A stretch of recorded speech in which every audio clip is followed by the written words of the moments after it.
রসুলের ইন্তেকালের 61 বছর প্লাস এরপরে কারবালার ঘটনা ঘটলো। 61 বছর প্লাস। হোসাইন রাদিয়াল্লাহু তাআলা আনহুর বড় ভাইয়ের নাম কি বলেন? তিনিও তো শহীদ হয়েছেন। হাসান হুসাইনের বাবা হযরত আলী রাদিয়াল্লাহু আনহু। কে সে আলী? আলীর গুণগান বলি রাত পার হয়ে যায়। 7 বছর বয়স, কেউ বলছেন 11 বছর, কেউ বলছেন 8 বছরে রসুলের হাতে হাত লাগাই দিয়েছেন হযরত আলী। কালেমা পড়ে ফেলছেন। এতদিন ছিল চাস্তো ভাই, এখন তিনি সাহাবী। কিছুদিন পরে হবেন রসুলের জামাতা। রসুল কি বলেন আলী সম্পর্কে? আনা দারুল হিকমা ওয়া আলীগুন বাবুহা। আমি ইলম ও হিকমতের ঘর, আর আলী হলো এই হিকমত ও ইলমের দরজা। সে আলী তো শহীদ হয়েছেন। এর আগের খলিফা জান্নাতি সাহাবী ওসমান রাদিয়াল্লাহু আনহু শহীদ হয়েছেন। এর আগের খলিফা ওমরে ফারুক রাদিয়াল্লাহু আনহু এই মুহররমের 1 তারিখ শহীদ হয়েছেন। প্রশ্ন যদি করা শুরু করি, একজনও জবাব দিতে পারবে না। হোসাইন নিষেধ করার পরে কুফায় গেলেন কেন? হোসাইন বললেন আমি সেখানে যাব কারণ জমিন আল্লাহ, আসমান আল্লাহ, জমিনের মানুষ গোলামি করবে আল্লাহ। কুফার মানুষ ইয়াজিদের গোলাম হতে চলছে। মানুষ মানুষের গোলামি করতে পারে না। আমি সেখানে গিয়া ওই মানুষের গোলামির জিনজির শিকলকে ছিঁড়ে কুফার মানুষকে আল্লাহর গোলামে পরিণত করার জন্য যাব। গেলেন, যুদ্ধ চলছে, সন্তান একটা শহীদ, নামাজের টাইম হয়ে গেছে। হোসাইন রাদিয়াল্লাহু আনহু যুদ্ধ চলাকালীন নামাজ ছাড়েননি। এই হোসাইনের ভক্ত যারা, নামাজ কই তোমার? দাড়ি কই? টুপি কই? পাগড়ি কই? পৃথিবীতে হোসাইন রাদিয়াল্লাহু আনহুর ভক্ত, পৃথিবীতে শ্রেষ্ঠ ভক্ত আমরা টুপিওয়ালা দাড়িওয়ালারা। আর যারা হোসাইনের নাম ব্যবহার করে, নামাজ নাই, দাড়ি নাই, টুপি নেই, এরা শুধু মুখে বলে ভক্ত, অন্তরে এদের মোহাব্বত নাই। শুরুতেই কিন্তু আজকে ভালোবাসার কিছু কথা বলছি, অন্তরের ভালোবাসা। যুদ্ধ চলাকালীন নামাজ ছাড়েনি। রসুল বলেন মুমিন আর বেঈমানের ব্যবধান নামাজ। বেঈমান নামাজ পড়ে না, মুমিন যারা নামাজ ছাড়ে না।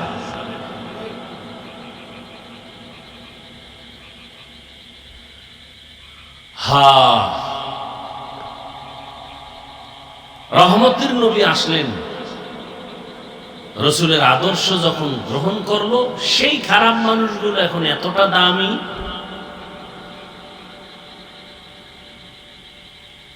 যে আল্লাহ ডাইরেক্ট তাদের নামে জান্নাতের টিকিট পাঠিয়ে দিলেন, 10 জনের নামে ওপেন। কিন্তু এরপরে এরা সুসংবাদ পাইয়া তাদের হালাত কেমন হয়েছে? আপনারা যদি পিসাব কয় তুমি জান্নাতি, আপনি কইবেন তো বিড়ি আরো ডবল দে। পিসাব যেহেতু জান্নাতি হয়েছে, আর এত ইবাদতের দরকার নেই। ওদিকে সাহাবাদের উপরে যখন সংবাদ এসে গেল, কান্নায় ভেঙে পড়লেন। আবু বকরের ইতিহাস মৃত্যু পর্যন্ত কান্না, আল্লাহর আদালতে কি নিয়ে যাব। ওমরের ইতিহাস মৃত্যু পর্যন্ত কান্না, আল্লাহর আদালতে কি নিয়ে যাব। ঈদের দিন রোজার সবাই আনন্দ করে, ওমর দরজা আটকায় কাঁদতেছে। আবু হুরায়রা প্রশ্ন করলেন খলিফাতুল মুসলিমিন, আনন্দ বাদ দিয়া কাঁদেন কেন? আনন্দ তো ওই ব্যক্তি করবে যার টেনশন নেই। কথা আপনার কিসের টেনশন? বলে রোজা রাখছি কবুল হইল কিনা টেনশন, তারাবির নামাজ পড়ছি কবুল হইল কিনা টেনশন, জান্নাতের টিকিট না রেডি কিসের টেনশন? যে আল্লাহ টিকিট দিয়েছেন, সে আল্লাহ যদি রাগ করে টিকিট ক্যান্সেল করেন, উপায় কি?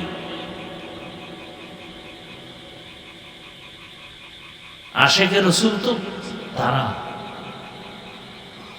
গলায় ছুরি আসবে, দাড়ির মধ্যে অস্ত্র লাগবে না, এরা তো আশেকে রসুল। ওমরকে জিজ্ঞাসা করেন নবীজি, ওমর আমাকে আপনি ভালোবাসেন? বলে হ্যাঁ। কি পরিমাণ? কি পরিমাণ ভালোবাসতে হবে? আপনার পরিবার, হ্যাঁ এর থেকে বেশি, আপনার জীবন থেকে বেশি। না না না না না, নবীজি বললেন আপনি পূর্ণ মুমিন হতে পারেননি, জীবন থেকেও বেশি আমাকে ভালোবাসতে হবে। রসুল বলতে দেরি, ওমর বিদ্যুতের গতিতে বলে আল্লাহর জাতের কসম, আমি আমার জীবন থেকে বেশি আপনাকে মহব্বত করি। নবীজি বললেন আপনি এখন কামেল মুমিন হয়ে গেলেন।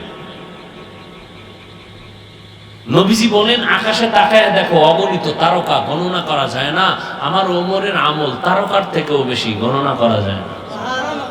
সেই ওমর ঈদের দিন কান্না করে, তারাবি কবুল হইল কিনা টেনশন, কোরআন খতম করেছি কবুল হইল কিনা টেনশন। আর আপনি সারা জিন্দেগিতে কোরআন শরীফ ধরেনি না, আপনার টেনশনই নেই।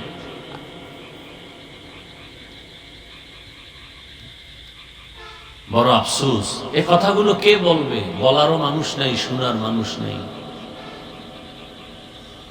ভুল ধরার মানুষ আছে, লোকমা দেওয়ার মানুষ আছে।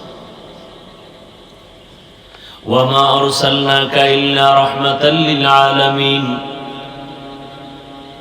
রহমতের নবী আসছেন, জমিন পবিত্র হয়ে গেল। মক্কার মানুষ এখন এমন দামি, আল্লাহ নিজে ওমরের কথার উপর একমত হইয়া কোরআনে আয়াত নাজিল করলেন। একটা উদাহরণ, নবীজি, আবু বকর, ওমর, ওসমান, আলী সবাই সহ বাইতুল্লাহ তাওয়াফ করতেছেন।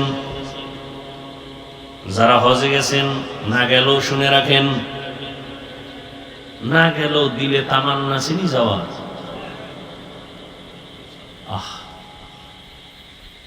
আল্লাহ সবাইকে কবুল করে। রহমতের নবী বাইতুল্লাহ তাওয়াফ করলেন। তাওয়াফ করার পরে 7টা চক্কর দিয়া 2 রাকাত নামাজ পড়তে হয়, তাওয়াফের নামাজ ওয়াজিব। নবী তাওয়াফ করলেন, কিন্তু নামাজ যে পড়বেন কোথায় পড়বেন? রহমতের নবী বললেই তো হয়ে যায়, রবের সাথে তার ডাইরেক্ট কালেকশন, কিন্তু নবী আর পর সাহাবাদের পরামর্শ সারা সিদ্ধান্ত নেন না। সাহাবায়ে কেরাম আপনারা পরামর্শ দেন, তাওয়াফের নামাজ কই পড়ি? কেউ বলেন ইয়া রাসূলুল্লাহ বাইতুল্লাহর দরওয়াজা বরাবর 2 রাকাত নামাজ পড়ি। আর একজন সাহাবী বলেন জমজম কূপের নিচে 2 রাকাত নামাজ পড়ি। আর একজন বললেন হাতিমে কাবার কাছে পড়ি। ওমর বললেন ইয়া রাসূলুল্লাহ ইব্রাহিম নবী যেই পাথরের উপরে দাঁড়াইয়া বাইতুল্লাহ নির্মাণ করছেন ইসমাইল সন্তান সহ, ওটাকে মাকাম ইব্রাহিমই বলে। আমার মন বলে আপনি মাকাম ইব্রাহিমের বরাবর পেছনে 2 রাকাত নামাজ আদায় করেন। পরামর্শ শেষ, নবী এখন বললেই তো হয়, আমার সিদ্ধান্ত এটা। নবী বলেন না, চুপ করে বসে আছেন। আসমান থেকে ফয়সালা আসবে। হঠাৎ করে জিব্রাইল আসছেন। জিব্রাইল এসে সালাম দিয়া কয় ইয়া রাসূলুল্লাহ, আল্লাহ সালাম দিয়া সুসংবাদ দিছেন, ওমরে যেটা বলছেন আল্লাহ তা মেনে নিয়েছেন, আপনাকেও মানতে বলেছেন। সুবহানাল্লাহ বলবেন না? সেই ওমর ঈদের দিন কান্না করে, আল্লাহর কাছে কি নিয়ে যাব? একটু চিন্তা করেন তো, জান্নাতের টিকিট রেডি, তাদের যদি এই হালাত হয়, আপনার আমার নামাজ নাই, রোজা নাই, তেলাওয়াত নাই, জিকির নাই, সুন্নত নাই, দরুদ শরীফ নাই, কি নিয়ে যাবেন আল্লাহর কাছে? আফসোসও নাই। এ বয়ানের পরই রাস্তায় বিড়ি টানে, ফজর পরে নাই আশেকে রসুল, জহুর পরে নাই আশেকে রসুল, মাগরিব পরে নাই, এশা পরে নাই আশেকে রসুল। ঘরে গিয়া জেনা করবে, জেনা মোবাইল হাতে নিয়ে সারা রাত চোখের জেনা, জবানের জেনা, কানের জেনা, হাতের জেনা, মোবাইলে শুধু জেনা চলবে সারা রাত, ঘরে ঘরে রুমে রুমে জেনা। রাগ করতেছেন? আরে মেয়ে, আমরা এই কথাগুলো আপনাদের না শুনাইলে শোনাবে না তো কেউ। দেখেন না আজকে ঢাকা বিমান দুর্ঘটনা, উত্তরার কি হালাত, কিসের বাহাদুরি করেন? এই উপরের দিকে দেখেন, আবার আহেনে পড়েনি একটা। একটু ভাবেন তো 1 মিনিট, বিমান কই, স্কুল কই? ওরা জীবনে কোনোদিন স্বপ্নে কল্পনা করছে এই দুর্ঘটনা? ছোট ছোট বাচ্চাগুলো কোচিং করতেছিল, কই মা কই সন্তান, কান্না, কেউ লাশের অস্তিত্বই পায় না, কেউ চেহারাও চিনে না। আমি উত্তরা জুমা পড়াই, আমার প্রিয় একজন বন্ধু, আমি একটু আগে খোঁজ নিলাম, মা আসছে, মনে হয় আপনারা দেখছেন মিডিয়ায়, মা আসছে বাচ্চা নিতে, মা মরে গেছে, বাচ্চা বেঁচে আছে। কিসের বাহাদুরি করেন? বাসা পর্যন্ত যাওয়ার গ্যারান্টি নেই, আগামীকাল সকালবেলা ঘুম থেকে উঠবেন গ্যারান্টি আছে? কিসের বাহাদুরি করেন? এক তো কবরে গিয়া জুতার বাড়ি, ভালো কিছু নিয়ে যাইতে পারলেন না, মানুষ যে আপনার জন্য একটু প্রশংসা করবে এরকম একটা ভালো ছেলেও তো রেখে যাইতে পারলেন না। এমন একটা ছেলে রেখে যাইতেছেন, নিজেও অন্যায় করে, আরো এলাকার আরো 10টার অন্যায়কারী বানায়। চরিত্র এত খারাপ, মুরব্বীর চোখে চোখ দিয়ে কথা বলে, আলেমের সামনে বেয়াদবিমূলক কথা বলে। একটা ভালো ভদ্র ছেলে তো রেখে যেতে পারলেন না, আল্লাহর কাছে কি নিয়ে যাবেন আর এই মানুষের কাছে কি রেখে গেলেন? না ওই পারে শান্তি, না এই পারে শান্তি।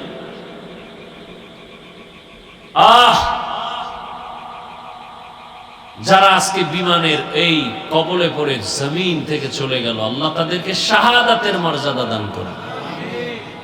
তার মা, আহাল পরিবারে যারা, সবাইকে আল্লাহ ধৈর্য ধারণকারী হিসেবে কবুল করেন। আল্লাহ তাদেরকে উত্তম নিয়ামত দান করেন। দোয়া করা ছাড়া কি করতে পারি?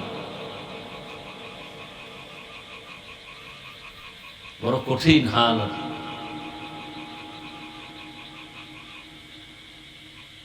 রহমতের নবী আসছেন, নবী দুনিয়ার জগতের জন্য রহমত। এমন 63 বছরের হায়াতের মাত্র 23 বছরের প্রেসক্রিপশন। কারণ রসুল 40 বছর পর্যন্ত কোনোদিন কালেমার কথা বলেন নাই, রোজার কথা বলেন নাই, তেলাওয়াতের কথা বলেন নাই, জিকিরের কথা বলেন নাই, দান সৎকার কথা বলেন নাই। নবী 40 বছরে কোনো আওয়াজ নেই, সবার সাথে ভালোবাসা তৈরি করে, নবীরে দেয় গালি, নবী দেয় হাসি। নবীর বড় বড় দুশ্মনরা নবীর ব্যবহারে মুগ্ধ। 40-এর পরে আল্লাহর বিধান চলে আসলো, দাওয়াত শুরু হয়ে গেল। এমন এক প্রেসক্রিপশন আল্লাহ তৈরি করে দিলেন, এমন এক প্রেসক্রিপশন, কিয়ামত পর্যন্ত যারা এই প্রেসক্রিপশন ফলো করে চলবে, নবী চ্যালেঞ্জ দিয়ে গেছেন, আমি চলে গেলাম, 2 জিনিস রেখে গেলাম, চ্যালেঞ্জ দিয়ে গেলাম, যদি ধরিয়ে রাখো ঈমানও যাবে না, সম্মানও যাবে না। 2 জিনিস রেখে গেলাম, আল্লাহর কোরআন আর আমি রসুলের আদর্শ সুন্নত। আপনাদের থেকে একটু সংক্ষেপে জিজ্ঞেস করে জানতে চাই, নবীজির রেখে যাওয়া সুন্নত আদর্শ, এটা মানবে কারা? হিন্দুরা, ইহুদি, খ্রিস্টান? আপনারা বলুন তো, রসুলের রেখে যাওয়া সেই আদর্শ মানবে কারা? বলেন, কোন দেশের মুসলমান?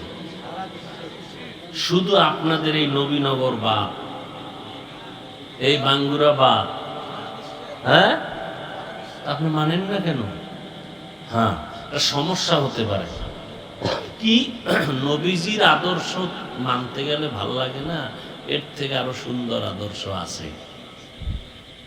তাহলে আপনি মানবেন না। আপনি কেন? আমি মানবো না।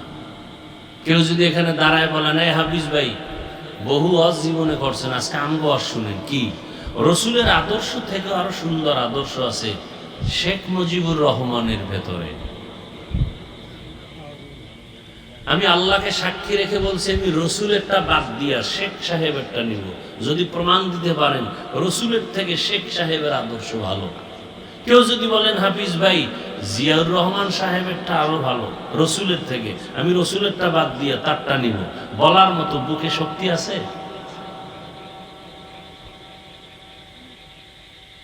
বরং আমি কি বলি, এ দুনিয়াতে রসুলের আদর্শ বাদ দিয়ে নতুন আদর্শ বাজারজাত করছে, আর বুঝাইছে মুহাম্মদেরটা থেকে আঙ্গটা ভালো বলে, কে তুমি? আমি আব্রাহাম লিঙ্কন।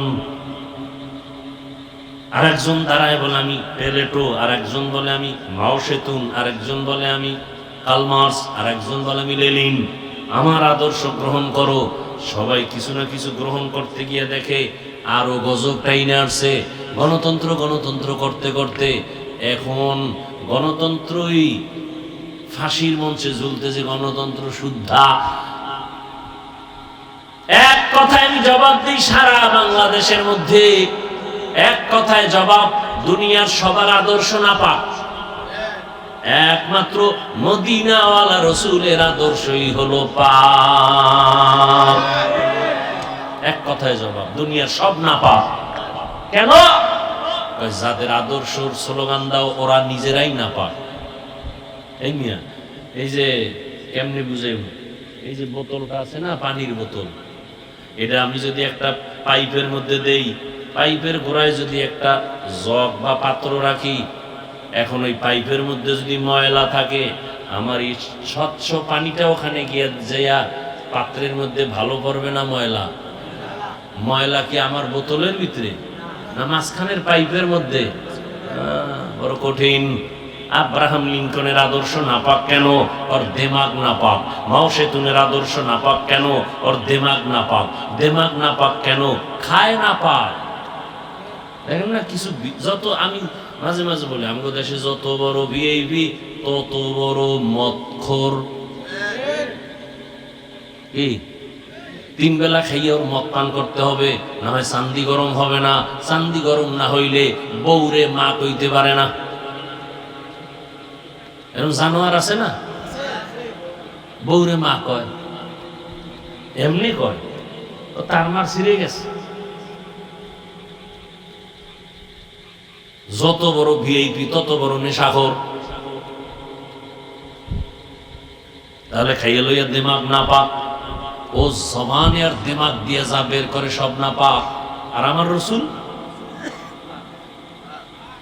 63 বছর হায়াতে আমার রসুল কোনদিন একটা মিথ্যা কথা বলেন নাই।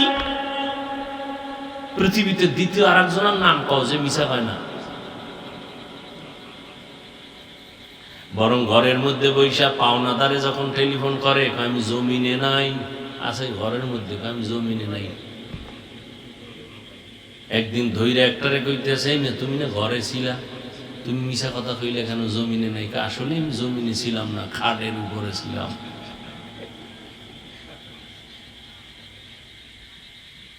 রহমতের নবী জীবনে একটা মিথ্যা কথা বলেন নাই, কোনদিন ভুলেও কাউকে একটা গালি দেন নাই।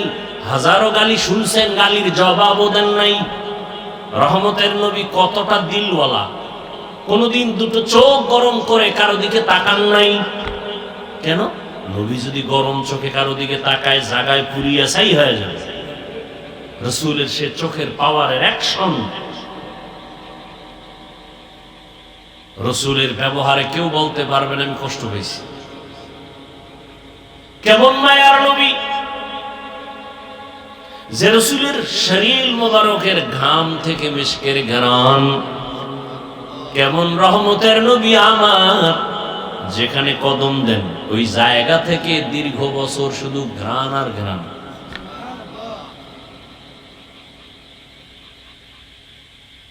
কেমন মায়ার নবী, কেমন দয়ার নবী।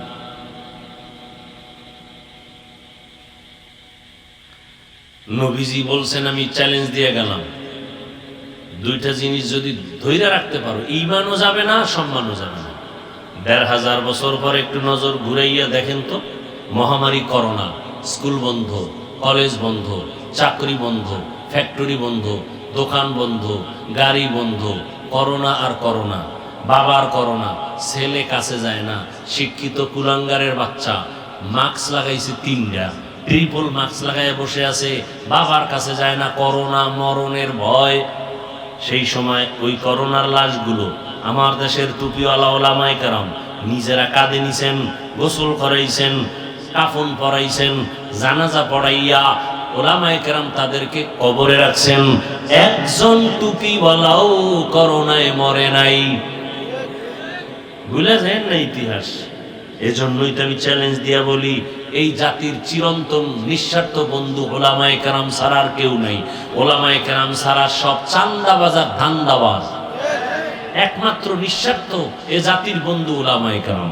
এই জাতির জন্য এত দামি, তারা নিজের বউ নিয়ে এত পেরেশানি করে না, উম্মত নিয়ে যেই পেরেশানি করে, নিজের ছেলেরে সময় দেই না, মেয়েরে দেই না, ঘরে দেই না, 24টা ঘন্টা উম্মতের পেছনে তাবলীগওয়ালাদের মেহনত, পীর মাশায়েখের মেহনত, মাদ্রাসাওয়ালাদের মেহনত, আলেম ওলামাদের মেহনত, সব সময় এই উম্মতের পিছনে।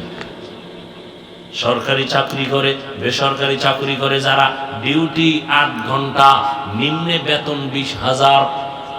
ঠিক নেই? ইমাম সাহেবের ডিউটি কয় ঘন্টা? কথা কয় না। সত্য কথাটা বলতে এত টেনশন করেন কেন? ইমাম সাহেবের ডিউটি কয় ঘন্টা? 24 ঘন্টা, বেতন কত? এই যে পাথর মারছে এগোছেও তো এগো অন্যায় আরো মারাত্মক।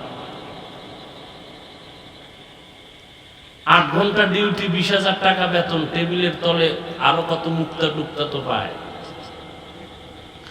আর 24 ঘন্টা ডিউটি, বেতন দেয় 5,000 6,000, তাও ধমক কি?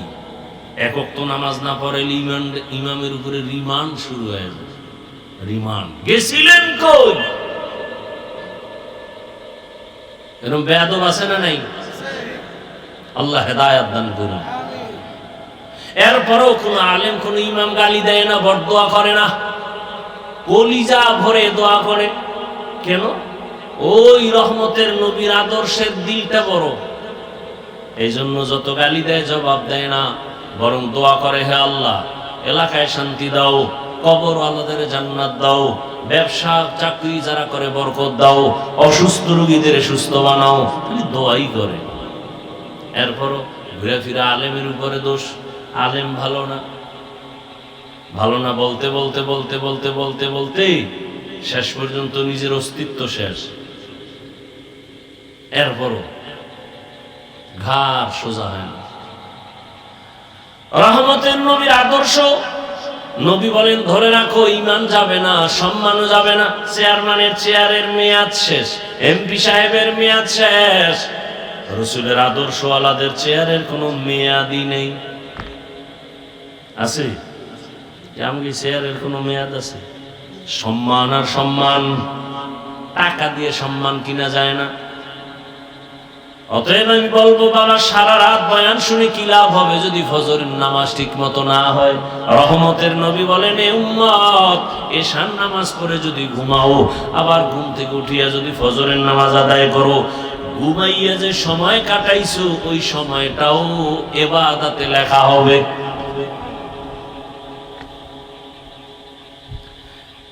এই যে আমি এতক্ষণ আপনাদের একটু কথা শুনেছি, কষ্ট হয়, এর পরেও একবারও কিন্তু বলি না আমি যে পাঁচকল্লিওয়ালা মৌলবী, আপনারাও আমার মতো পাঁচকল্লি লাগাবেন, না হয় আপনার জাহান্নাম। বলছি আমি কওমি মাদ্রাসার সন্তান, আপনারাও কওমি মাদ্রাসায় যাবেন।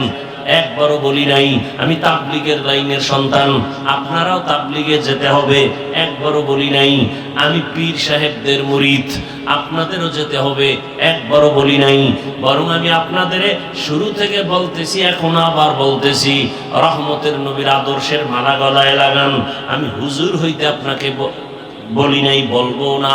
আমি আপনাকে বড় পাগড়িওয়ালা বানাইবার জন্য আসি নাই, আমি আপনার কলবটাকে পরিচ্ছন্ন রাখার জন্য, আমার রসুলের আদর্শের মালা গলায় লাগাবার জন্য বারবার অনুরোধ করতেছি, এখনো করি। বলবেন হাফিজ ভাই কেমনে সম্ভব? আপনার মতো যুবক জীবনে মাদ্রাসায় পড়ে নাই, স্কুলে কলেজে পড়িয়াও 5 ওয়াক্ত নামাজ পড়ে, সত্যটা বলেন না, আছে না নাই? আপনার কপালে অভিশাপ লাগছে কার? আপনি পারেন না কেন? সোজা ওয়াজ, কোনো পেশ নাই। আপনার মতো যুবক যদি জেনারেল লাইনে থাকিয়া রাস্তায় গাড়ি চালায়, নামাজ পড়ে, জবাব দেন আপনার কপাল খারাপ কেন? আপনি পারেন না কেন?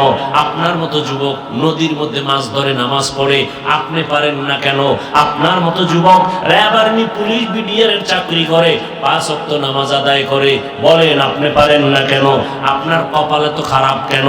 আপনার উপরে কারো না কারো বড় বরদোয়া লাগছে, না হয় আপনি এত খারাপ হইতে পারেন না। আপনার মতো কত সন্তান জেনারেল লাইনে রাস্তায় চলে, শ্রমিকের কাজ করে, জমিনে কৃষি কাজ করে, গামছা বিছাইয়া নামাজ আদায় করে। বলেন আপনি পারেন না কেন? আপনার কপাল কেন এত খারাপ? সহজ কথা, হুজুর টুজুর হওয়ার দরকার নেই। আমার এই কথাগুলোর জবাব দেন। আমিও মুসলমান, আপনিও মুসলমান। আপনার আল্লাহ আমার আল্লাহ এক, আপনার আমার নবী এক, কোরআন এক, কাবা এক, ধর্ম এক, কালেমা এক। দুনিয়াতে আসছি সিস্টেম এক, বিদায়বেলা কাফনের সংখ্যা এক, কালারও এক, কবরের সাইজও এক, কবরের প্রশ্ন তিনটা তাও এক। অথচ আপনি কেমন ভিআইপি? আমি টুপি খুলতে চাই না লজ্জা, আর আপনি টুপি দিতে চান না লজ্জা। আপনি কত ভিআইপি মুসলমান। আমি দাড়ি কাটতে চাই না লজ্জা পাই, আর আপনি কেমন ভিআইপি মুসলমান যে দাড়ি রাখতে চান না লজ্জা পান। আপনাকে দাড়ির জন্য কত বয়ান দিতে হয়, এরপরও রাখতে চান না। নামাজের জন্য কত বয়ান দিতে হয়, নামাজ পড়তে চান না। তাহলে আপনি কোন লাইনের মুসলমান, আমি কোন লাইনের মুসলমান? আসলে কি আমি ভুলে আছি নাকি আপনারা ভুলে আছেন? হিসাবটা তাড়াতাড়ি মিলায় নেন। আগামীকাল এই টাইমে বেঁচে থাকার গ্যারান্টি নাই। আরে মনের শখ মিটায় গুনাহ তো কম করেন নাই। মনে চাইছে, শখ লাগছে পার্কে যাবেন, মনে শখ লাগছে মাইয়া নিয়ে আড্ডা দিবেন, দিছেন। মনে শখ লাগছে নামাজে যাবেন না, যান নাই। মনে শখ লাগছে দাড়ি কাটবো, কেটে ফেলেছেন। আর কত শখ, এখনো কি শখ মিটে নাই? আর কত বছর দাড়ি কাটলে শখ মিটবে? আর কত বছর মাইয়ার চরিত্র নষ্ট করলে শখ মিটবে? আর কত বছর পার্কে পার্কে গুন্ডামি করলে মনের ঝাল মিটবে? এরপরে তওবা করবেন। হায়াতের বাকি কত বলেন? ও পর্দার আড়ালের মা বোনেরা, আপনার মতো কত মা কত বোন এই অঞ্চলে আছে, এখনো ৫ ওয়াক্ত নামাজ পড়ে, স্বামীর মাল হেফাজত করে, মোবাইলে সময় নষ্ট করে না, নাই? বাকি আম্মা জানেরা বলেন আপনারা কেন পারেন না? কপাল কেন এত খারাপ? আল্লাহর আদালতে কি নিয়ে যাবেন? রহমতের নবী উম্মতি উম্মতি করে জীবন কাটাইলেন, কিয়ামতের ময়দানে উম্মতের জন্য কান্না করবেন। আর সে উম্মতের অন্তরে কোনো দরদি নাই। ও যুবক বাবা, মনের ঝাল মিটায় তো গুনাহ কম করলেন না। বাবার কাছে গিয়ে একটা টাকা দাও মোবাইল কিনবো, দেয় না, বাবারে মেরে ফেলায়। মায়ের কাছে টাকা চায়, না দিলে মায়ের উপরে গালি, কত ঝগড়া, কত বেয়াদবি। রসুলের আদর্শ ছাড়াই জমিনে শান্তি আসবে না, যতই চালাকি করেন। ইসলাম ছাড়াই জমিনে শান্তি আসবে না। শিয়ালের হাতে মুরগি আমানত দিয়া আমানত থাকে না, শিয়ালে সব ধ্বংস করে। দুর্নীতিবাজ, চান্দাবাজ আর ধান্দাবাজ যারা, চরিত্রহীনের কাছে যদি মাদ্রাসা মসজিদের চাবি দেন, জাতির ভাগ্য নির্ণয়ের চাবি দিয়া দেন, জীবনে জাতির কপাল খুলবে না, জীবনে খুলবে না, অশান্তি বাড়তেই থাকবে। আহা, একটা কুকুর আর একটা কুকুরের এই পরিমাণ আক্রমণ করে না, একটা মানুষ হইয়া কেমনে মানুষের এভাবে মারে? রসুলের আদর্শ যদি থাকতে এমনটা হওয়ার কোনো সুযোগ ছিল না।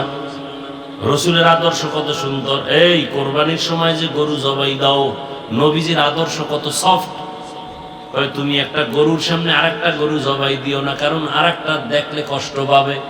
এটা পশুর কষ্ট রসুল নিষেধ করছেন, আর সেই মানুষ পশুর থেকেও খারাপ হয়ে গেছে। বড় আফসোস রে বাবা, বালিশে মাথা লাগায় একটু চিন্তা করিও, যখন বাতিটা নিভায়া দাও, নিজের রুমের দরজা আটকায় দাও, তখন রুমের মধ্যে তুমি ছাড়া কেউ নাই, অন্ধকারে তোমার হাতে মোবাইল। তুমি মোবাইল দেখা দেখা কত জেনা করো, চোখের জেনা, জবানের জেনা, অন্তরের জেনা, হাতের জেনা। তুমি যখন মোবাইলটা ছাইরা ঘুমে যাও, তোমার অন্তরে কি ভয় লাগে না যে ঘুমের মধ্যে যদি আজরাইল আসিয়া পড়ে, উপায় কি হবে? ও আমার যুবক বাবারা, তোমার মতো কত যুবক স্কুলে দেখো, ঢাকা কলেজে যাও, মাথায় পাগড়ি, বড় দাড়ি, কলেজে ক্লাস করে, মনে হয় যেন বড় মসজিদের খতিব। ও বাবা, তুমি কোন মসজিদে নামাজ পড়াও? আমি আরবি জানি না। এই হালাত কেন? বলে একজন আলেমের দোয়া, একজন আল্লাহর ওলির দোয়া পাইছি, মা বাবায় দোয়া দিছে, এখন আমি এই অবস্থায় কলেজে ক্লাস করি। কলেজের মধ্যে ছেলে মেয়ে নাই? কয় আছে। শিক্ষক শিক্ষিকা আছে, কিছু বলে না? কয় না, বলে না। শিক্ষকেরাও দোয়া করে, শিক্ষিকারাও দোয়া করে। ক্লাসের ছেলেরা মাঝে মাঝে কয় চল বন্ধু একটু আড্ডাখানায় যাব, চল অমুক জায়গায় ঘুরে আসবো। আমি তখন ইস্তেগফার করি, আরে ওরা তো কত গুনাহ করবে, আমি কেমনে করব? আল্লাহর কুদরত, ইস্তেগফার পড়তে না পড়তে দেখি আমার ক্লাসের মেয়েরা, ওরা আমাদের পক্ষ হইয়া জবাব দিয়া কয় ওরা একটু আল্লাহর পথে আছে, ওদের সাইরা দে, ওদের নিয়ে টানাটানি করিস না। তখন আর ওরা আমাদের নিয়ে বাড়াবাড়ি করে না। আমরা আমাদের পথে এভাবে চলি। আমরা কলেজে ক্লাস করি, পাগড়ি খোলা লাগে না। আমরা ঢাকা কলেজে ক্লাস করি, আমাদের দাড়ি কাটা লাগে না। এ নাই ও ব্যবসায়ী বাবা, আপনার মতো কত ব্যবসায়ী ব্যবসা করে, নামাজ ছাড়ে না, শাটার বন্ধ করে মসজিদে চলে যায়। কিয়ামতের ময়দানে আল্লাহ তাকে দাঁড় করায় বলবে, এই বেঈমান, তোর পাশের ব্যবসায়ী নামাজ ছাড়ে নাই, তুই ছাড়লি কেন? হুজুর বাদ দেন মিয়া। আপনার লাইনের লোক যখন দাঁড় করাবে কি জবাব দেবে? আপনার পাশের ব্যবসায়ী নামাজ পড়ছে, ব্যবসা করছে, আপনি পারলেন না কেন? কি জবাব দিবেন আল্লাহর কাছে? সাহাবায়ে কেরাম এত সুন্দর আমল, এত সুন্দর তাকওয়া, যাদের উপরে আল্লাহ খুশি হইয়া জান্নাতের টিকিট দিয়ে দিলেন, তারা এরপরও কান্না করেছেন। আবু বকরের কান্না, ওমরের কান্না, ওসমানের কান্না, আলীর কান্না। আরে হুসাইন রাদিয়াল্লাহু আনহু রাসূলের কত আদরের। একদিন বাবা হযরত আলীকে বলে, এই আব্বু, আপনি আমি হুসাইনরে ভালোবাসেন? হযরত আলী হ্যাঁ বাসি। আমার বড় ভাই হাসান রে ভালোবাসেননি? বাসি। আমার আম্মু ফাতেমারে ভালোবাসেননি? বাসি। আমার নানাজিরে ভালোবাসেননি? হ। আল্লাহরে? আল্লাহরও ভালো। আব্বু আপনার অন্তর কয়টা? কয়েকটা। এক অন্তরে এতজনের ভালোবাসার মানে কি? অন্তর একটা, জায়গা দিছেন কতজন? বড় কঠিন হালাত। ও আমার যুবক বাবারা, চোখের সামনে দেখায় দিলাম, আমরা রসুলের আদর্শ মানতে গিয়ে টুপি পরছি, কোনো পীর সাহেবের গোলামি করি না, আমরা কোনো পীরের গোলামি করি না। রসুলের আদর্শের মহব্বতে দাঁড়িয়ে রাখছি, কোনো পীর সাহেবের কথায় দাঁড়িয়ে রাখি না। বরং রসুলের মহব্বত এতটা অন্তরে ঢুকাইছি যে দাড়ি, টুপি, পাগড়ি রসুলের আদর্শের বাইরে পীর সাহেব যদি যায়, পীর সাহেব তালাক। আমার রসুল আসল। কি? আমার রসুল আসল। আমার রসুলের আসল মাইনা পীর। আমার রসুলকে ঠিক রেখা মা, আমার রসুলকে ঠিক রেখা বাবা, আমার রসুলকে ঠিক রেখা আমার আউলিয়া, আমার রসুলকে ঠিক রেখা আমার ওস্তাদ। আমার রসুলের যে ঠিক রাখবে না, সে আমার আপন হতে পারে না। সোজা কথা। কই রসুলের আদর্শ মানার কারণে সম্মান তো কমে নাই। রসুলের আদর্শ মানার কারণে কই আমগত মানুষ চেয়ারম্যানের চেয়ারের মেয়াদ শেষ, আমগত মেয়াদ শেষ নাই, বরং সম্মান আর সম্মান। করোনার সময় সব বন্ধ, কোরআনের একটা ফ্যাক্টরিও বন্ধ হয় নাই, মাদ্রাসাও বন্ধ হয় নাই, মসজিদ বন্ধ হয় নাই, না খাইয়া কোনো হুজুরেরাও মরে নাই।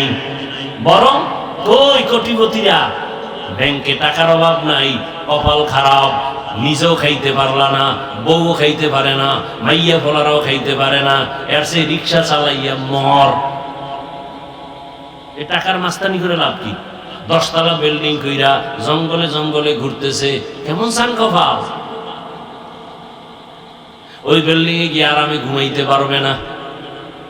এর সে খেরের ঘরে ডাল ভর্তা দিয়ে খাইয়ে ঘুমানো অনেক শান্তি। দুনিয়া দুনিয়া কি পাইলা বাবা? যারা দুনিয়া দুনিয়া করে এরা দুনিয়াও পায় না, আখিরাতও পাইল না, সব শেষ। এখনো সময় আছে। আল্লাহ কয় আমি তো দরজা বন্ধ করি নাই। وَإِذَا سَأَلَكَ عِبَادِي عَنِّي فَإِنِّي قَرِيبٌ أُجِيبُ دَعْوَةَ الدَّاعِ إِذَا دَعَانِ فَلْيَسْتَجِيبُوا لِي وَلْيُؤْمِنُوا بِي لَعَلَّهُمْ يَرْشُدُونَ। ও বান্দা, তুই আমারে কোথায় তালাশ করো? আরে তুই তালাশ করো ফজরের সময়, জোহরের সময়, আসরের সময়, মাগরিবের সময়। এশার সময়, কিন্তু আমি মাওলা তালাশ করি এমন এক টাইম যে সময় আসমান নীরব, জমিন নীরব, গাছের পাখি ঘুমায়, নদীর মাছ ঘুমায়, ঘরের সবাই ঘুমায় যায়। ওই সময় আমি আল্লাহ আমার মুহাব্বতের বান্দাকে তওবার দরজা দিয়া ডাকি, আলা মিন মুস্তাগফিরিন ফাগফির আলা, আলা মিন মুস্তারজিকিন ফারজুকা। এ গুনাহগারেরা, 50 বছর লাগায় গুনাহ করেছো, বিশাল এক পাহাড় বানাইছো, গুনাহের পাহাড়, হাতের গুনাহ, জবানের গুনাহ, অন্তরের গুনাহ, কানের গুনাহ, চোখের গুনাহ। আল্লাহ বলে, বান্দা তুই যদি বড় রাত্রে ওযু বানাইয়া মোহাব্বতের নজরে একটা ডাক দাও, আল্লাহুম্মা গফিরলি যুনুবি, আমি 50 বছরের গুনাহ তোর এক ডাকে মাফ করে দিব। আমি কতটা মায়া লইয়া বসে আছি। সন্তান যখন চোখের পানি ছাড়িয়া মাকে বলে, আম্মু আর অন্যায় করব না, মা তখন বলে, তোরে মাফ করে দিলাম। সন্তানের কান্নায় যদি মা বাবার অন্তরে মায়া বাড়ে, আমার মাওলার কুদরতি অন্তরে কেন বান্দার প্রতি মায়া বাড়বে না? এক আল্লাহর বান্দা জীবন ভর শুধু গুনাহ গুনাহ করিয়া জীবনটা নষ্ট করে ফেলেছে। জীবনের শেষ ভাগে আইসা চিন্তায় পড়ে গেল, আরে এলাকার সবাই তোমার পেছনে খারাপ বলে, আমি মরিয়া গেলে তো গেলাম, কিন্তু আমার সন্তানের উপর অভিশাপ আসবে। এলাকার মানুষ আমার সন্তানরে ভালো জানবে না, আমার স্ত্রীকে ভালো জানবে না, না এই অভিশাপ নিয়ে কবরে যাব না। চিন্তা কইরা ঘুমের বিছানার থেকে ঘুম আসে না। হঠাৎ মন খারাপ হয়ে গেল, ফজরের আজান হয়ে গেল। মসজিদে গিয়া ইমাম সাহেবকে বলি, ইমাম সাহেব আমি বড় খারাপ মানুষ, আপনারা জানেন সবাই, এখন আমার ভালো হওয়ার চিন্তা, আমি জীবনে কত মানুষের কল্লা ফালাইয়া দিলাম, মায়ের কোল খালি করলাম, এখন এই অভিশাপ নিয়ে কবরে যেতে চাই না। মানুষ আমার সন্তানরে খারাপ বলবে, আমার আত্মীয় স্বজনকে খারাপ বলবে আমার কারণে। এবার ইমাম সাহেব বলে, আপনাকে পরামর্শ দিলাম, গভীর রাতে সব দরজা যখন বন্ধ, রহমতের দরজা খোলা, আপনি একটু আল্লাহর কাছে তওবার নিয়তে কান্না করবেন। আল্লাহর বান্দা পরামর্শ পাইয়া রাতের বেলা ঘরে চলে গেল, ঘুমায় না, ওযু বানাইয়া ঘরের অন্ধকার রুমের ভিতরে ভোর রাত্রে কান্না শুরু করেছে, ও আল্লাহ তুমি আমারে মাফ করে দাও, তোমার দেওয়া সূর্যের আলো আমি ভোগ করেছি, কিন্তু তোমার শুকর আদায় করি নাই, তোমার দেওয়া বাতাস ভোগ করেছি, তোমার শুকর আদায় করি নাই, তোমার দেওয়া নদীর মাছ খাইছি, শুকর আদায় করি নাই, তোমার দেওয়া জমিনের ফসল খেয়েছি, তোমার শুকর আদায় করি নাই। আজকে অনেক অনুতপ্ত হয়ে আসছি, আর গুনাহ করব না, হাতের গুনাহ করব না, জবানের গুনাহ করব না। আল্লাহর বান্দা এমন কান্না শুরু করেছে, গাইবি একটা আওয়াজ আসতেছে, গাইবি এক আওয়াজ, এই বান্দা কান্না করিস না, তোর নাম জাহান্নামীদের খাতায় লেখা, তুই কান্না করে লাভ নাই। আওয়াজটা কেমন যেন ঘরের সবাই শুনছে। বিবি এক সময় ডাক দিয়া কয়, ও স্বামী তুমি আওয়াজ শুনো নাই? তোমার নাম জাহান্নামীদের খাতায়, কান্না করে লাভ কি? স্ত্রীর এই কথা শুনিয়া গুনাহগার বান্দা বলে, বিবি বলো এই দরজা ছাড়া আর নতুন কোন দরওয়াজা আছে নাকি, যেখানে গিয়া কান্না করলে ক্ষমা পাবো? স্ত্রী বলে, না আর কোন দরওয়াজা নাই। আল্লাহর বান্দা বলে, বিবি আমার এই দরজা ছাড়া যদি আর কোনো দরওয়াজা না থাকে, আমার কাজ হলো কান্না করা। জীবনে তো গুনাহ কম করি নাই, আড্ডা কম দেই নাই, এখন শুধু কান্নাই করে যাব।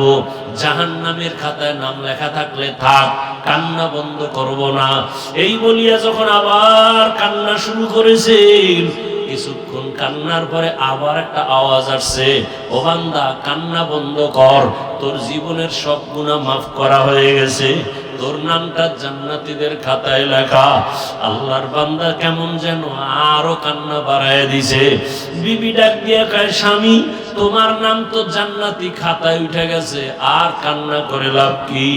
এবার আল্লাহর বান্দা বলে, বিবি আমি এতক্ষণ কান্না করছিলাম জাহান্নামের গরম আগুনের ভয়, আর এখন কান্না করতেছি, এতক্ষণ কান্নার পরে আমার বুঝ হয়ে গেছে, আরে আমার মাওলার কাছে কান্না বড় প্রিয় সম্পদ। এই জন্য আমি মাওলার মহব্বত আরো যেন বেড়ে যায়, এই মহব্বতে এখন কান্না করি। এতক্ষণ জাহান্নামের আযাবের ভয়ে কান্না করেছি, এখন আল্লাহর মুহাব্বতের জন্য কান্না করি, যত কানবো তত মুহাব্বত বাড়বে। বাচ্চা মাকে যত কান্না করে, প্রথমে বাচ্চা আম্মুকে ডাকে, মা সাড়া দেয় না শুনে, তারপরও ডাকের সাড়া দেয় না। কেন? বাচ্চা যত বারবার ডাকবে তত মায়ের অন্তরে মায়া বাড়বে, বাচ্চা যত কান্নার আওয়াজ বাড়াবে মায়ের অন্তরে তত মায়া বাড়বে। মা চায় বাচ্চা বেশি বেশি কাঁদুক, আমারে ডাকুক, আমি যদি এক ডাকে সাড়া দেই তো পারি, কিন্তু বাচ্চা তো আর ডাকবে না। মা বাপ সন্তানের মা ডাকে বড় মজা পায়। নামাজ পড়ে না, পছন্দ করে না, দুইজনের মধ্যে ব্যবধান কি? একজন মুমিন আর একজন বেঈমান। দাড়ি রাখে না, পছন্দ করে না, যে রাখে না মুমিন, যে পছন্দ করে না সে বেঈমান। এই জন্য যে দাড়ি রাখে না গালি দেওয়া যাবে না, আগে বুঝতে হবে সে কি কোনো কারণে রাখে না, না পছন্দ করে না। যদি বলে পছন্দ করি না, বেঈমান। আর যদি বলে না রাখা দরকার, পারি না, চেষ্টা করি, দোয়া চাই, মুমিন। ওর হেদায়াত আছে। আর যে পছন্দ করে না, কপালে হেদায়াত নেই।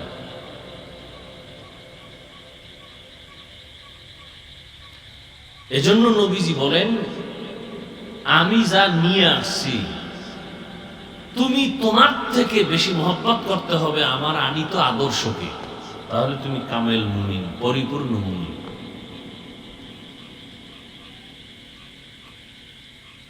আসেন আয়াতের উপরে কিছু কথা বলি। তরজমাটা বলছিলাম, আয়াতটা সবাই মুখস্থ পারেন, তরজমাটা আরেকবার বলি, খুব খেয়াল করবেন। নবীজিকে আল্লাহ বলেন, ওয়ামা আরসালনাকা ইল্লা রাহমাতাল লিল আলামিন। ডাইরেক্ট যদি বলেন আমি আল্লাহ হে রাসূল আপনাকে রহমত করে পাঠাইলাম, হয়ে গেল। আল্লাহ ডাইরেক্ট বলেন। আল্লাহ কি বলেন? হে রাসূল আমি আপনাকে জমিনে পাঠাই নাই, হ্যাঁ পাঠিয়েছি রহমত করে। কেন না, জগৎ সমূহের রহমত করে। এখানে অনেকে তর্জমা করে উভয় জগতের জন্য রহমত, তর্জমা ভুল। আমি তর্জমা করেছি জগৎ সমূহের জন্য রহমত। উভয় জগৎ বলতে দুনিয়ার জগৎ, পরকালের জগৎ, এই দুই জগতে সীমাবদ্ধ না। আল্লাহর দরবারে বহু জগৎ। রুহের একটা জগৎ আলাদা, মায়ের গর্ভের জগৎ আলাদা, দুনিয়ার জগৎ আলাদা, কবর জগৎ আলাদা, হাসরের মাঠের জগৎ আলাদা, জান্নাতের ভেতরের জগৎ আলাদা। সব জগতের জন্য নবী রহমত।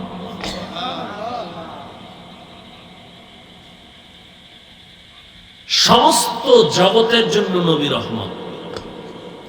নবী পুরাটাই রহমত। কেমন যেন জগৎ সমূহকে আল্লাহ রহমতের চাদর দিয়ে আবৃত করে দিলেন, কুদরতি আর প্র্যাকটিক্যাল রহমতের চাদর আমার রসুল।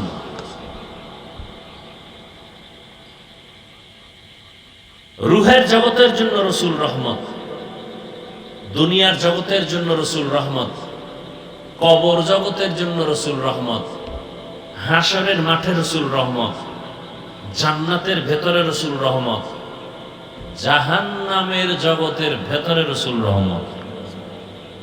জান্নাতের জন্য রহমত, জাহান্নামের জন্য রসুল রহমত। এটা কেমন কথা? বুঝার জন্য সময় দিতে হবে, সময় লাগবে, যদিও আজ পারবো না। আমি শুধু এক জগতের জন্য 10-15 মিনিট কথা বলবো, শুধু দুনিয়ার জগতে, তাও এক সাইড নিয়ে। শুধু দুনিয়ার জগতের জন্য রসুল কি রহমত? রসুল দুনিয়ার জগতে নারীদের জন্য আলাদা রহমত, দুনিয়ার জগতে রসুল পুরুষের জন্য আলাদা রহমত, দুনিয়ার জগতে রসুল শিশুদের জন্য আলাদা রহমত, দুনিয়ার জগতে রসুল মুমিনের জন্য আলাদা রহমত, দুনিয়ার জগতে রসুল বেঈমানের জন্য আলাদা রহমত, দুনিয়ার জগতে রসুল পশু পাখির জন্য আলাদা রহমত, দুনিয়ার জগতে রসুল জঙ্গলের প্রাণীদের জন্য, উড়ন্ত পাখিদের জন্য, সমুদ্রের প্রাণীর জন্য নবী রহমত। সব আলাদা আলাদা রহমত। বৃদ্ধা, এর জন্য নবী রহমত। রসুল এমন এক সময় পৃথিবীতে আসছেন যে সময় পৃথিবী ছিল নোংরা, পরিবেশ ছিল খারাপ, মানুষগুলো ছিল চরিত্রহীন, লম্পট। কেমন লম্পট, কেমন চরিত্রহীন! পৃথিবীতে ওই সময় তাদের মতো চরিত্রহীন পৃথিবীতে আর কোথাও ছিল না। মক্কার মানুষ যে এত খারাপ ছিল, কত খারাপ! বর্তমান আমাদের চোখের সামনে যেই পরিমাণ পরিবেশ খারাপ দেখি, যে মানুষ মারে মারে, আবার বুকের উপর উঠে লাফায়, আবার পাথর দিয়ে আঘাত করে, এর থেকে আরো খারাপ। বাবা নিজে কন্যা সন্তানকে জবাই করে, জ্যান্ত দাফন করে ফেলে, কন্যা পছন্দ করে না। নারীদেরকে সমাজের অবহেলিত বোঝা মনে করে। প্রত্যেকটা পয়েন্টে পয়েন্টে আমাদের জন্য উপদেশ। আপনাদের এই মাদ্রাসা, পার্শ্বে মসজিদ, আশেপাশের এলাকার মানুষ যদি কোনো মদের আড্ডা বসায়, অন্তত মসজিদ মাদ্রাসার পাশে আসবে না, একটু দূরে থাকবে। বলে খবরদার। যেমন অনেকে বিড়ি টানে, মসজিদের কাছে এসে আর বিড়িটা রাখে না, ফেলে দেয়। কেউ ভাই তুমি ওখানে গেলে বিড়ি টানলে কেউ মারবে না, পরিবেশ আমাকে নিষেধ করে। তাহলে মানুষ ডানে বামে একটু দূরে অন্যায় করলো, মসজিদ মাদ্রাসার কাছে এসে করতে চায় না, অন্তরে বাধা দেয়। আশেপাশের বাড়িওয়ালারা উল্টাপাল্টা কিছু করলো, মসজিদের পাশে যাদের ঘর এরা একটু সেফ থাকে, হিসাব করে চলে। দুনিয়ার সব মানুষ অন্যায় করবে, উল্টাপাল্টা করবে, মক্কার মতো একটা দামি ঘরের মানুষ, পাশের মানুষ তো একটু হলেও হিসাব করে অন্যায় করবে। অথচ ইতিহাস সাক্ষী, পৃথিবীতে মক্কার মতো চরিত্রহীন লম্পট মানুষ পৃথিবীর আর কোথাও ছিল না। প্রশ্ন বড় জটিল। অন্য জায়গার মানুষের তুলনায় এত বড় দামি বাইতুল্লাহর পাশের মানুষ এত খারাপ কেন? যে বাইতুল্লাহ দেখলেই সওয়াব, যে বাইতুল্লাহর দিকে শুধু তাকায় থাকলেই সওয়াব, যেই বাইতুল্লাহর নাম নিয়ে আল্লাহ কসম করছেন কোরআনে, সেই বাইতুল্লাহ এরিয়ায় ঢুকলে হত্যার আসামি ক্ষমা,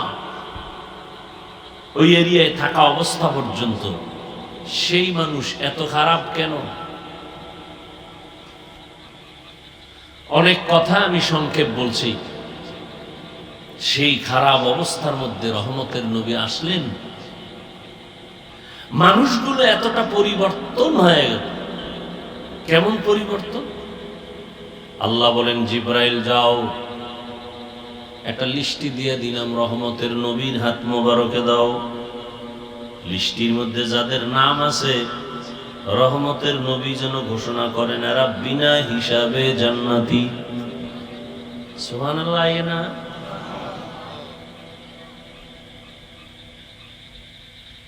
যেই মানুষগুলো এত খারাপ ছিল, আল্লাহ তাদেরকে দুনিয়াতে জিন্দা অবস্থায় জান্নাতের টিকিট পাঠিয়ে দিয়েছেন। কতজন? কথা বলেন না কেন ভাই? না আপনারা ওয়াজ মাহফিল শুনেন না? কি ওয়াজ শুনেন? বক্তা বললে যে এবার আপনারা বিড়ি টানবেন, নাহলে বয়ে বয়ে গল্প করবেন, বক্তারে লাগাই দিয়ে।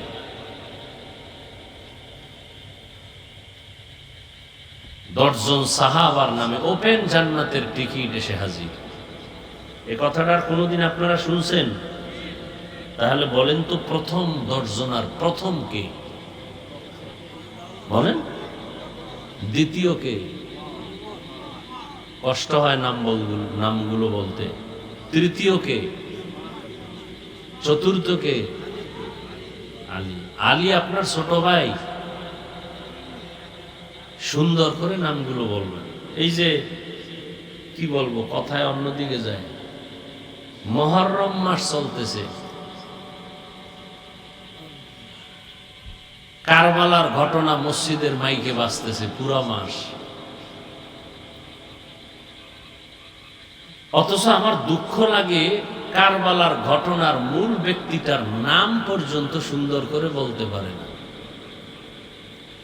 নাম হলো হোসাইন রাদিয়াল্লাহু আনহু। রাদিয়াল্লাহ তো পরে, হোসাইন নামটাও কইতে পারে না। হোসেন হোসেন হোসেন নাম কয় হোসেন, ছোট ভাই। অন্যায় করলে দোষ নাই, আমি ধরায়া দেই কেন আমার দোষ?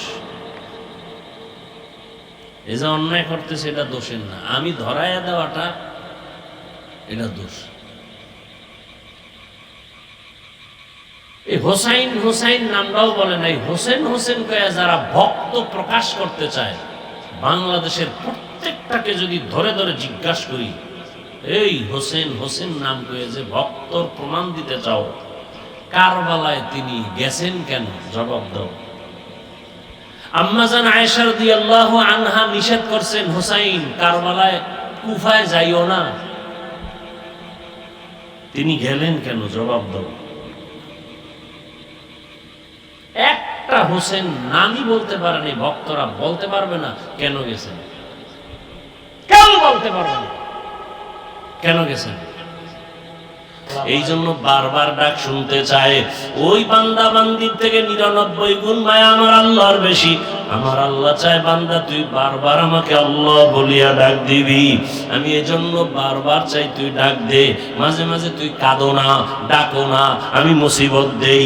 রে বান্দা, মুসিবতে পড়লে তুই আমাকে ডাকবি।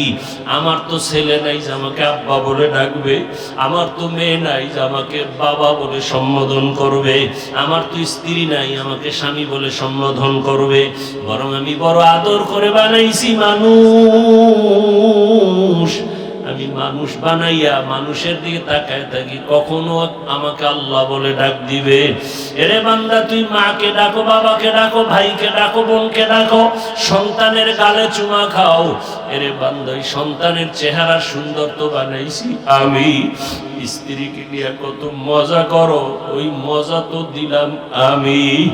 এত কিছু পাই আজকে তুই আমারে ভুলিয়ে গেছো।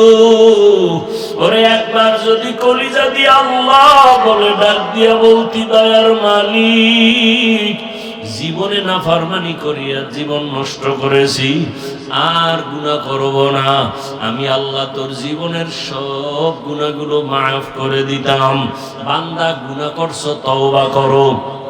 ও যুবক বাবারা, ও পর্দার আড়ালের মা বোনেরা, আপনার মতো মা পর্দা করে, নামাজ পড়ে, স্বামীর মাল হেফাজত করে, সন্তানটাকে আদর্শওয়ালা বানানোর মেহনত করে।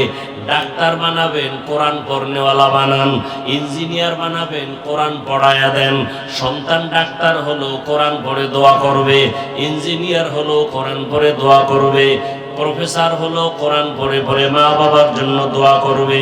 আল্লাহর কাছে কান্না করে দোয়া করেন, আল্লাহ আদবওয়ালা বিনয়ী আদর্শবান সন্তানের মা বানাও, বাবা বানাও। মুরব্বীরাও তওবা করেন, যুবক বাবারাও তওবা করো। আর জীবনে নামাজ ছাড়বা না, দাড়ি কাটবা না, বেপরদায় চলবা না, মা বাবার সাথে বেয়াদবি করবা না, শিক্ষকের দোয়া নিয়া, উলামায়ে কেরামের পরামর্শ নিয়া, নবীর আদর্শ মেনে জীবন চালাইবা। আল্লাহ আমাদের সবাইকে খাঁটি তওবাওয়ালা জীবন দান করেন। তওবার উপরে মজবুত হইয়া চলার মতো তৌফিক দান করেন, আমিন।